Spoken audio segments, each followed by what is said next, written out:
சொல்வதெல்லாம் உண்மை. வணக்கம். சொல்வதெல்லாம் உண்மை.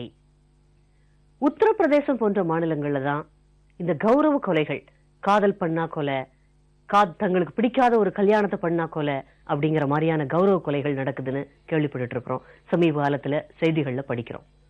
ஆனா தமிழ்நாட்டிலயும் அந்த மாதிரி ஒரு சூழ்நிலை இருக்குதோ அப்படின்னு இந்த கதையை பாக்குறப்ப தோணுது. ட்ரீட்மெண்ட்டுக்காக தன்னுடைய கிராமத்துல இருந்து சென்னை வந்ததுக்காக அந்த பொண்ணு திருப்பி தன் ஊருக்கு போகவே பயப்படுற சூழ்நிலையில இருக்கு. அது கணவன் வந்து கூப்பிடுறாரு, தம்பி வந்து கூப்பிடுறாரு, இருந்தாலும் போகவே மாட்டேங்குது. இனி நான் திரும்ப ஊருக்கு போனா கண்டிப்பா என்ன தூக்கி கட்டிடுவாங்க, தற்கொலைன்னு ஜோடிச்சிருவாங்க அப்படின்னு சொல்லி பயப்படுது. அந்த சூழ்நிலை என்ன, அந்த கதை என்னங்கிறத இன்றைய நம்ம நிகழ்ச்சியில பார்க்கலாம். சொல்வதெல்லாம் உண்மை குழுவை தேடி வந்த இந்த இளம் பெண்ணிற்கு வித்தியாசமான பிரச்சனை. ஏதோ ஒரு காரணத்திற்காக சொந்த ஊரை விட்டு வெளியேறி சென்னை வந்திருக்கிறார் கல்பனா. கல்பனாவிற்கு திருமணமாகி 2 குழந்தைகளும் இருக்கின்றனர். தற்போது கல்பனாவின் கணவரும் கல்பனாவின் தம்பியும் வந்து ஊருக்கு திரும்ப அழைக்கிறார்கள். ஆனால் கல்பனா ஊருக்கு செல்ல மறுக்கிறார். என்ன காரணம்? ஊருக்கு செல்ல மறுப்பதற்கு அதிர்ச்சி தரக்கூடிய காரணத்தை சொல்கிறார் கல்பனா. தான் ஊருக்கு சென்றால் தன்னை தனது குடும்பத்தினரே கொலை செய்துவிட்டு தற்கொலை என்று நாடகமாடி விடுவார்கள் என குற்றம் சாட்டுகிறார். ஆனால் கணவர் மற்றும் தம்பி தரப்போ கல்பனாவை தங்களுடன் வரச் சொல்லி கெஞ்சுகிறது.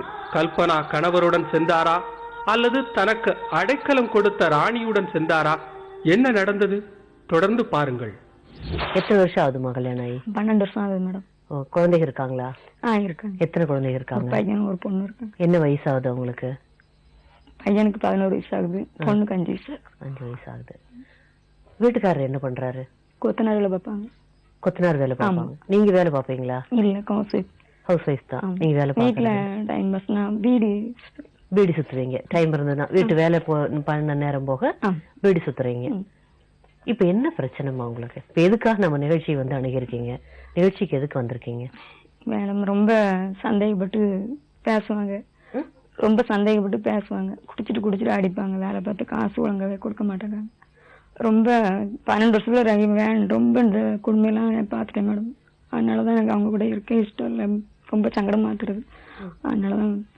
உங்களுக்கு என்ன, உங்களை 12 வருஷம் கழிச்சு இப்படி வீட்டை விட்டு வெளியூர் வந்து இப்ப சென்னையில தங்கியிருக்கீங்க இல்லையா? இல்லைங்க மேடம், எங்க ஊர்ல தான் இருக்கிறோம். நான் இப்போ ட்ரீட்மெண்ட்டுக்காண்டி இங்க வந்தேன். ட்ரீட்மெண்ட்டுக்காக தான் சென்னை வந்திருக்கீங்க. இப்படி வெளியில வந்து இனிமே அவர் வேண்டாம் அப்படிங்கிற அளவுக்கு என்ன நடந்தது கல்பனா? மேரேஜ் ஆகி எங்களுக்கு ஒரு 7 நாளையில இருந்தே பிரச்சனை தான் மேடம். சந்தேகப்படுவாங்க. ஒரே வார்த்தையில சாரிக்கு மேட்ச் ஷர்ட் போட்டா சந்தேகப்படுவாங்க. எதுவும் வெளியில எங்கேயும் கிளம்பி போனா சந்தேகப்படுவாங்க. எங்க அம்மா வீட்டு கூட தனியா விட மாட்டாங்க. ரொம்ப அப்பவே வச்சு இது பண்ணாங்க. ஆனா எங்களுக்குள்ள மத்த எதுவுமே கிடையாது. ஏதாவது பேசுவோம் வைப்போம் அப்படியே இருந்தது. ஆனா ரொம்ப வேலைக்கு போயிட்டு வராங்களே. அப்புறம் எங்க நாத்தனாளுக்கு மேரேஜ் ஆயிடுச்சு. அதுக்கு என் நகையை போட்டு கட்டி கொடுத்து, ஏன் நகையை போட்டு அவங்களுக்கு கல்யாணம் கொடுத்து, எங்க மாமா வீட்டுல வேற சொத்து ஒன்றும் கொடுக்கல. இப்ப எங்க அம்மா வீட்டு பக்கம் போனோன்னு ரொம்ப லவ் பண்ணவன பாக்குறதுக்காண்டி வந்திருக்க வைக்க அப்படின்னு சொல்லி ரொம்ப பேசுறாங்க. இப்ப ஏற்கனவே ஒரு லவ் இருந்ததா உங்களுக்கு கல்யாணத்துக்கு முன்னாடி? அப்படிலாம் எதுவும் கிடையாது. 16 வயசுலயே கல்யாணம் முடிஞ்சிருச்சு. 10th படிச்சுக்கிட்டு மேரேஜ். அப்படி ஒண்ணுமே இல்லாமயே இவர் சொல்றாரா, நீ ஏற்கனவே லவ் பண்ணணும் பாக்க போறேன் அந்த மாதிரி? அதனால ஊர்ல வந்து இருக்கிறேன் அப்படின்னு சொல்லி, எங்க அம்மா ஊர்ல தான் நாங்க இப்ப இருக்கிறோம். மேரேஜ் பண்ணி கொடுத்த ஊர்ல இல்ல. சரி. அதனால அப்படி பேசுறாங்க. சரி. ரொம்ப குடிச்சிட்டு ரொம்ப டார்ச்சர் பண்ண. ரொம்ப 12 வருஷம் ரொம்ப இது பண்ணிட்டேன் மேடம். யாரு கூடயாவது பர்டிகுலரா சேர்த்து வச்சு பேசுவாரா? அப்படிலாம் எல்லாத்தையுமே இது பண்ணி பேசுவாங்க. இவங்க கொத்தனால பாக்கணும், அவங்க கிட்ட குடிக்கன்னு சொன்னா வீட்டுக்கு கூட்டு வந்து குடிச்சிட்டு அவன் பச்சையா பேசுவாங்க. எப்படின்னா உன்னை பாத்திரம் 10,000 தாரேங்க, ஒரு நாள் மட்டும் தான். அப்படிலாம் பேசியிருக்காங்க. அவங்க கிட்டனாலும் கேளுங்க அப்படிலாம் சொல்லியிருக்காங்க என்கிட்ட. சொல்லிட்டு நான் அப்படி சொன்னாலும் அப்படிவாங்க. காலையில சூடெல்லாம் குடி போதில்லை. அவங்க எதுக்கு இஷ்டத்துக்கு இருக்கலாம் அப்படி கூடி இருந்ததெல்லாம் சூடு போட்டுருக்காங்க. தனியா வாங்க மேடம் காமிக்கிறேன் போய் சொன்னாலும் அப்படிலாம் இருக்காங்க. ரொம்ப அசிங்கமா அண்ணன் தம்பி கூட எல்லாம் சேர்த்து அசிங்கமா பேசுவாங்க. உங்க அண்ணன் தம்பி கூட எல்லாம்? ஒரு தம்பி தான். ஒரு தம்பி லவ் ஃபெயிலியர்ல சூசைட் பண்ணிக்கிட்டேன். ஐயோ. இப்போ எவனோ யாருக்கு போட்டு நீங்க தானே போட்டீங்க காலையில அப்படின்னு சொல்லி எங்க அம்மா வந்து கேட்ட, நீங்க தானே பண்ணிருக்கேன்னு சொல்லிருக்கு. இவன் எவனையும் போயிருப்பான், அவன் இஷ்டப்படி இருந்திருக்க மாட்டான், அதனால அப்படி அவனும் பண்ணி விட்டுருப்பாங்க அப்படின்னு சொல்லி பேசுறாங்க. இப்போ மெட்ராஸ் நான் பொண்ணை கொண்டுட்டு தனியா தான் வந்தேன். இப்போ எவனோ கொண்டு ஒன்று விட்டுருக்கான் வச்சிருக்கான் அப்படிலாம் ரொம்ப அசிங்கமா பேசுறாங்க. ஹாஸ்டல்ல 1.5 மாசம் காலையில ஆக்சிடென்ட் ஆகி இருந்தாங்க மேடம். கைட்ட மோசம் சீவரிலாம் கைட்ட எடுத்துக்கொண்டு போட்டுட்டு நான் 1.5 மாசம் அதே கைனால வாஷ் பண்ணி சாப்பிட்டுருக்கேன். அதெல்லாம் கூட நினைச்சு பார்க்காம இவ்வளவு அசிங்கமா பேசுறாங்க மேடம். சரி, தண்ணி போட்டு அந்த டைம்ல மட்டும்தான் அப்படி பேசுவாரா? இல்ல நல்ல நல்ல நிலைமை இருக்கிறப்ப? நல்ல நிலைமையில அவங்க எப்பவுமே இருக்க மாட்டாங்க, எப்பவுமே தண்ணியில தான் இருப்பாங்க. வீட்டுல வேலை பாக்குற டைம் மட்டும்தான் அவங்க தண்ணி போட்டு வேலை பார்ப்பாங்க. கல்யாணத்துக்கு முன்னாடியே அந்த பழக்கம் இருந்திருக்குமா இல்ல கல்யாணத்துக்கு அப்புறம் தான் பழகினாரா? அது தெரியல. உங்க அம்மா அப்பா வந்து கேட்டாலும் ஒரு எங்க அப்பா வந்து எனக்கு 3 வயசா இருக்குமே எங்க அப்பா இறந்துட்டாங்க. எங்க அம்மா காட்டுல விரவு பெருகிட்டு வந்து எங்க சாப்பாடு பொங்கி கொடுத்து எங்க கஷ்டப்பட்டு வளர்த்தாங்க. கஷ்டம்னு இவங்க இப்பவுமே என்ன என் பிள்ளைங்க அப்படிதான் படுத்தாங்க. குடிச்சு வந்த பிள்ளைங்க எல்லாம் வீட்டை தூக்கி தூக்கி வெளியே போட்டு எறிவாங்க. பிள்ளைங்க எல்லாம் வரவே செய்யாது. இவங்க வீட்டுக்கு வந்துட்டாலே பிள்ளைங்க வராது மேடம். எங்க அம்மா வீட்டுக்கு போயிரும். அப்படிலாம் படுத்தாங்க. படிக்க வைக்கிறீங்களா குழந்தைங்கள? என்ன வயசாவது மூத்த குழந்தைக்கு? பையன் 6ஆம் கிளாஸ் படிக்கிறான். பொண்ணு பொண்ணு சின்னதா? கூட்டு வந்திருக்கேன் கூட. படிக்க வைக்கிறாரா? அதுக்கெல்லாம் பணம் கொடுப்பாரா? அதுக்கெல்லாம் தம்பி தான் ஹெல்ப் பண்றாரு. இவங்களும் கொடுப்பாங்க. அதுக்கெல்லாம் கொடுக்கதான் செய்வாங்க. எவ்வளவு சம்பளம்னு நான் 12 வருஷம் ஆகுது கேட்டதே கிடையாது. இவங்க இப்ப தர்றதான் காசு, அதை வச்சுதான் நானும். குடும்ப செலவு கொடுப்பாரா? அதெல்லாம் கொடுப்பாங்க, கொடுக்கலாம் செய்வாங்க. குடிச்சிட்டு ஏன்னா வாரம் ஒரு 1000 ரூபாய் அவ்வளவுதான். 350 ரூபாய் சம்பளம். ஒரு 7 நாள் வேலை பார்த்தாங்கன்னா அதே நீங்களே பாருங்க மேடம். அந்த கணக்கு நம்மளால கேட்டதே கிடையாது. 1000 ரூபாய் கொடுத்தா இப்ப இருக்கிறதுல நின்னது வாங்கி பிள்ளைங்களுக்கு நான்.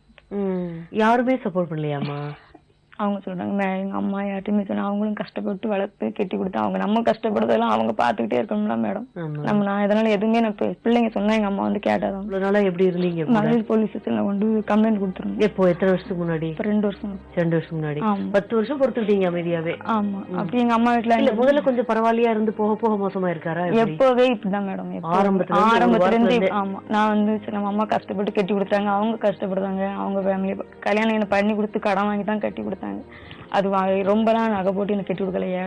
7 களைஞ்சி நாங்க 35 கிராம் அவ்வளவுதான் போட்டு கட்டி கொடுத்தாங்க. 15,000 சொல்லி கொடுத்து அதையும் உங்க தங்கச்சிக்கு போட்டு மேரேஜ் பண்ணி கொடுத்துட்டு. அதனால எங்க அம்மா அங்க ஆரம்பிச்சு அவங்க இன்னும் அதுக்கு கடன் வாங்கி கட்டி கொடுத்தாங்களே அப்படின்னு நான் சொல்லலாம் மாட்டேன். எங்க ஊர்ல போய் எதுவும் எங்க அம்மாட்ட எதுவும் சொல்ல மாட்டேன். அப்பவே வச்சு இப்படியேதான் பக்கத்துக்கும் சத்தம் போடானா அப்ப இன்னும் அவன் உனக்கு சப்போர்ட் வரான் அப்படின்னு சொல்லி அவங்கள அசிங்கமா பேசுவாங்க. வீட்டுக்கு வெள்ளையடிக்க ஆளுக்கு வந்து அவங்க எல்லாரும் கூட சண்டையை போட்டு பேசுவாங்க. ரொம்ப குடிப்பாங்க. தண்ணி அடிக்காத நாளே கிடையாது. என்னை பத்தி அவங்க எங்க ஊர்ல வந்து முக்காவாசி பெண்களுடைய இந்த நிகழ்ச்சியில நாங்க பாத்துட்டோம். குடினாலேயேதான் நிறைய குடும்பங்கள் வீணா போகுது. நான் போய் சொன்னாலும் எங்க வீட்டுலயே பிள்ளைங்கிட்ட பக்கத்துல வந்து கேட்டு பாருங்க. அவங்க எப்படி குடிச்சிட்டு அப்படிதான் பண்ணுவாங்க. குடிச்சிட்டு அடிச்சு இது தையல் போட்டு தருன்னு அப்படிலாம் அடிப்பாங்க. இப்போ என்ன நினைவு? வேண்டவே வேண்டாம் இனிமே அந்த ஆளுங்கிற முடிவுக்கு வந்துட்டீங்களா? ஆமா, எனக்கு அவங்க வேண்டாம் நான் இனிமேல் அந்த ஊருக்கு நான் போவோம். எங்க ஊர் இப்ப நான் 4 நாள் மெட்ராஸ் வந்து வாமா வா அம்மா கூட உட்காரு பாக்கலாம். அடே அழகா நடந்து வரையே. பேர் என்ன? உங்க பேர் என்ன? பிரவீனாவா? படிக்கிறியா? ஸ்கூல் போறியா? எத்தனாம் கிளாஸ் படிக்கிற? 1ஆம் கிளாஸ் படிக்கிறியா? ஐயோ, பெரிய படிப்புலாம் படிக்கிறீங்க. பிரைட்டா இருக்கே பாக்குறதுக்கு. குழந்தை அழகா இருக்கு. பேரும் அழகா வச்சிருக்கீங்க. யாரு வச்சதுமா பிரவீனாங்க பேரு? தம்பி வச்சாரா? அதான், அதாவது சப்போர்ட்டுக்கு தம்பி வராங்கிறப்போ அது தப்பா பேசினா தானே வரமாட்டாங்க நாளைக்கு. இப்பவுமே அதுக்காக வீக் பண்றது, மென்டலி நம்மள வீக் பண்றதுக்காக அப்படி பேசுறது. இப்ப எதுவுமே போய் சொன்னாலுமே அவங்க யாருமே கேட்க மாட்டாங்க. இப்ப அப்படியே நான் ஏதாவது பண்ணி சரி வாங்க. தம்பி கேட்காம வேற யாரு? அம்மாவும் தம்பியும் கேட்காம வேற யாரு கேப்பா? இப்ப போய் நான் அவங்க நம்பி போனாலும் என்னோட. சரி, அவரு கூட பிறந்தவங்க உங்க மாமனார் மாமியார் யாரு? மாமனார் இல்ல. சரி, மாமியார் கொஞ்சம் மைண்ட் சரியில்லை. மைண்ட் இது இல்ல, மைண்ட் சரியில்லையா மாமியாருக்கு? அப்ப அவங்க சைட்லயும் நீங்க போய் முறையிடுறதுக்கு யாரும் இல்ல? அங்கெல்லாம் இல்ல. அவங்க நம்ம கிட்ட தான் எல்லாம் கேட்பாங்க. நம்மளுக்கு நீதான் படிச்சவா அப்படின்ட்டு யாருன்னா எல்லாம் கேட்பாங்க. எனக்கு பொறுத்தவரை எனக்கும் யாருமே கேட்கறதுக்கு கிடையாது. நீங்க படிச்சவங்களா? என்ன? நான் 10th தான் படிச்சுக்க. ரொம்ப இல்ல, அதே கிராமத்துல அது பெருசா நினைப்பாங்க. ஓ சரி சரி. வீட்டுக்காரர் என்ன படிச்சிருக்காரு? தெரியல, அதே கேட்டதே இல்ல. சரிம்மா, இப்ப கணவரை விடுறதுன்னு முடிவு பண்ணிட்டீங்க. யாரு இப்ப உங்களுக்கு தற்சமயம் ஹெல்ப் பண்ணிட்டு இருக்கா? நான் இப்போ ஹெல்ப் எனக்கு யாருமே பண்ணல. இவங்க வேலை பார்த்து கொடுக்க வச்சு நான் வச்சு அதை பாத்துட்டு இருந்தேன். சரி, எனக்கு என் பிள்ளைங்களுக்கு காப்பாத்துவேங்க நம்பிக்கை எனக்கு இருக்கு. சரி, அதனால நான் அவங்க கூட இருக்க. அப்படியே நான் இவங்களை நம்பி நான் போனாலுமே 4 நாள் மெட்ராஸ் வந்து இருந்துக்கா. இவன் இப்பதான் போய் சொல்லிட்டு அங்க சொல்லிட்டு தான் வந்திருக்காங்க. இவன் கூட போய் இங்க இருக்கிறா, இவ்வளவு தைரியமா போயிருக்கா. அவ இங்க வந்தாலுமே நிச்சயம் அவளுக்கு கெட்டி தூக்கி கொல்லாம தற்கொலை பண்ணிட்டா போயிட்டு வந்த அசிங்கத்துல அப்படின்னு சொல்லிட்டு தான் இவங்க வந்திருக்காங்க. அதனால நான் இவங்க நம்பி போகல. யார்கிட்ட சொன்னாப்லையா? சொல்லிட்டு தான் வந்திருக்காங்க. அங்க யார்கிட்ட சொல்லியிருக்காரு அப்படி? இவங்க பக்கத்துல சொல்லிட்டாங்க. பக்கத்துல அப்படி சொல்லியிருக்காரு, உங்கள்கிட்ட சொல்றாங்க அவங்க.